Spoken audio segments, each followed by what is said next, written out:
اگه رینگ ضعیف شده باشه یا جای رینگ روی پیستون گشاد شده باشه این صدا رو میده.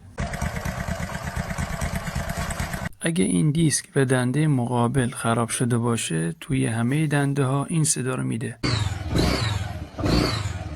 اگه فیلرهای موتور شل بشه این صدا رو میده. اگه باتری موتور ضعیف باشه یا خود استارت مشکل داشته باشه این صدا رو میده. اگه موتور هم شاتون زده باشه این صدا رو میده.